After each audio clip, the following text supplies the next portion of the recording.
वो अभी भी यहीं आ जाएंगे, आपके दिल में बैठ जाएंगे। वैसे एक बात ये भी है कि भगवान के चरणों में आ जाओ, मन हो तो भी, मन ना हो।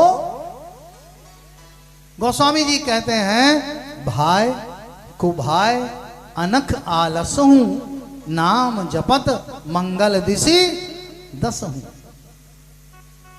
एक बहन आती थी कथा में, सत्संग में जाए रोज, गुरु जी की कथा बड़ी अच्छी लगती थी, जो रोज आती थी। पति उनके बड़े अच्छे थे, योग्य पति थे। बोले कथा में हाँ जाओ, आते नहीं थे कभी।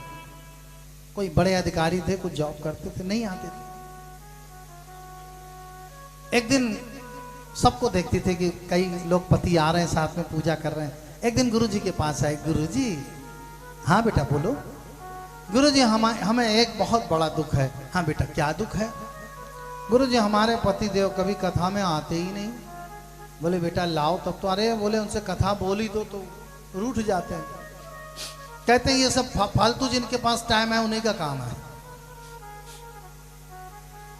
अच्छा। बोले पुत्री एक बार जैसे तैसे पकड़ के ले आओ अपने पति को, शायद ठाकुर जी कृपा कर दें। तो बोली कि कैसे? बोले अच्छा एक बात बताओ, तुमको महंगी साड़ी लेनी होती तो कैसे लेती हो? बोले हम जिद करते हैं। और कुछ मायके जाना होता, बोले तो जिद करते हैं। तो बोले भगवान के लिए नहीं कर सकती हो? अरे बोले गुरु जी सही कहा, अब ठीक है। पत्नी बोली सुनो जी, संडे छुट्टी है? हाँ छुट्टी है। तो संडे को चलना है आपको। कहाँ? मेरे साथ सत्संग में। अरे बोले राम कर राम भजो, हमको हमें ना ले चलो। पत्नी बोली चलना पड़ेगा आपको। बोले देखो तुम चाहे मुझे सूली पे चढ़ा दो, जो कहो मैं करूंगा, मुझे ये सत्संग उत्संग में ना ले चलो, ये मेरे बस का राग नहीं। तुमको मना थोड़ी किया, तुम जाती रहो। बोले नहीं अब की आपको एक बार चलो, बस चलना पड़ेगा। पति बोले ना। तो बोली वो अटैची देख रहे हो?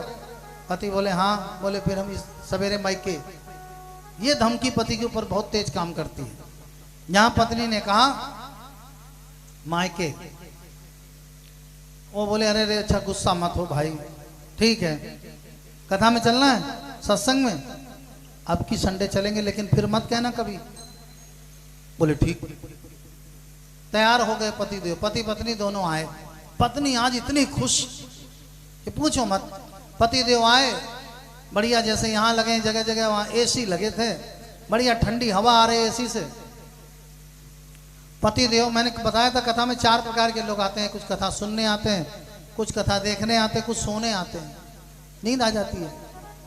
पति देव को आ गई नींद, आराम से सोने लगे। अच्छा सो बैठ के तो एक समस्या है, बैठ के सोओगे, क्योंकि सोना बैठ के लिए थोड़ी बना है। लेट के सो, लेटोगे तब सोना चाहिए, बैठ के सो तो झटका जरूर लगता है। वो बैठ के अपना बैठे बैठे सो रहे हैं। एक बार पत्नी ने कहा सो रहे हो क्या? बोले तुम्हारा दिमाग खराब है? मैं ध्यान में हूं, ध्यान में। तो बोले अच्छा अच्छा ठीक। और पूरे टाइम तो सोते रहे।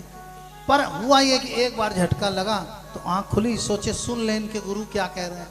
तो गुरु जी कोई कथा चल रही थी, गुरु जी बोले आ गए, इतना सुना। बोले चलो ठीक है, फिर सो गए। फिर दोबारा झटका लगा, आंख खुली तो गुरु जी कह रहे थे छुप के बैठे हो। फिर सो गए। तीसरी बार झटका लगा तो गुरु जी बोले बच नहीं पाओगे, बहुत मारे जाओगे। फिर सो गए। इसके बाद झटका लगा, तब गुरु जी कह रहे थे आरती का समय हो गया, सब लोग खड़े हो जाए। आरती हो गई और चल दिए। रास्ते में पत्नी बोली कैसा लगा? अरे पूछो मत, आज का इंसान झूठ तो बोलने में बहुत मास्टर है। बोले पूछो मत, आनंद आ गया। बोले सत्संग अच्छा लगा? अरे बहुत अच्छा, बहुत। घर आ गई। अगला संडे आया, चलोगे? अरे बोले तुम्हारा दिमाग खराब है, एक बार की बात थी बस। आई, बोले गुरुजी इन्होंने सुनी कथा पर वो तो आ ही नहीं रहे। गुरुजी ने कहा पहले पूछो, सुनी भी? सुनेगा जब तभी मैं कहता हूं कथा देखो मत, कथा सुनो। कथा अगर सुन ली ना तो आपको कथा से प्रेम हो जाए। बोले सुनाई कि नहीं सुनी? पूछ तो लो। बोले आज ही रात को पूछेंगे। रात को भोजन करके पति देव बिस्तर पर आए, पत्नी बैठ गई सामने। क्यों जी? सत्संग में कैसे? अरे बोले फिर तुम सत्संग, तुम्हारा रात को 12 बजे सत्संग। बोले सुनो तो, गुस्सा मत हो, मेरी बात सुन लो। बोले नहीं हम नहीं सुनेंगे। तो बोले अटैची, अरे बोले बताओ क्या बात है। बोले सही सही बताओ, सत्संग सुना था?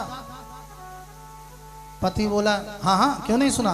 बोले रखो मेरे सर पे हाथ। अब बेचारा चुप। बोला सही बताएं? बोले हाँ। बोले नहीं सुना। बेचारी ने सर पे हाथ रखा। अरे राम, पूरे टाइम क्या कर रहे थे? बोले सो रहे थे। तो कुछ तो सुनाऊंगा। हाँ 2-3 बार छोटी छोटी बात सुनी। तो बोले बताओ पहले क्या सुना? अब इधर उसी नगर में 2 चोर चोरी करने निकले। ये पति पत्नी रहते थे, बाहर इनके गार्ड था एक चौकीदार सिपाही। चोर आज इनके घर आए, पीछे से बाउंड्री से चढ़े।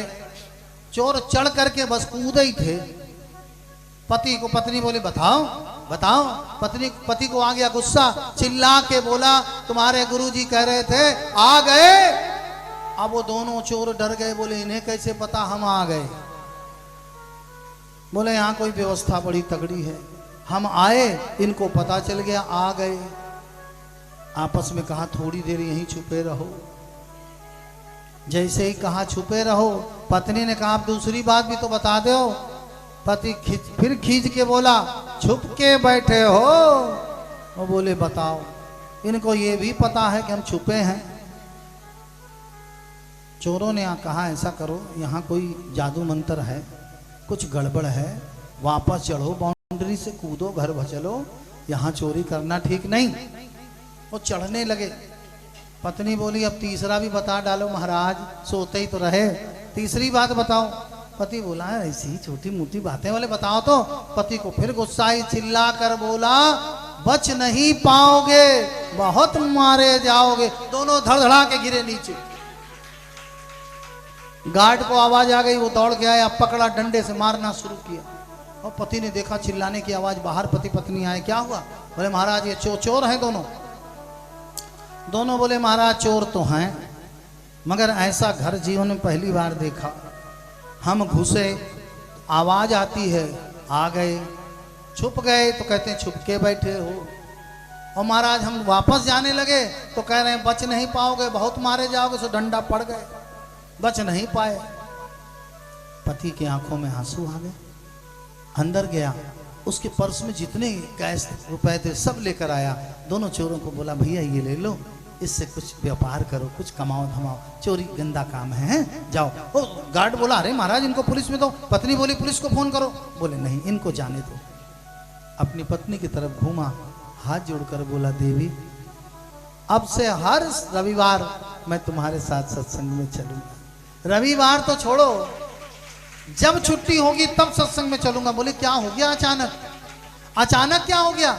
अरे बोले मुझे समझ में आ गया, जब मैंने जाकर सत्संग में सत्संग सुना ही नहीं, थोड़ा थोड़ा सुना, तब मेरे प्राण बच गए। अगर ये चोर अंदर आते हो सकता हम लोग जग जाते, वो कुछ अपने अस्त्र शस्त्र चला देते, हम लोग मर भी सकते थे, हानि भी हो सकती थी।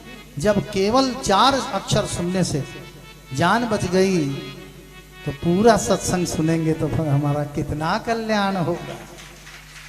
ये है सत्संग की महिमा। इसलिए भैया जाते रहो, सत्संग में आते रहो और कहो माँ के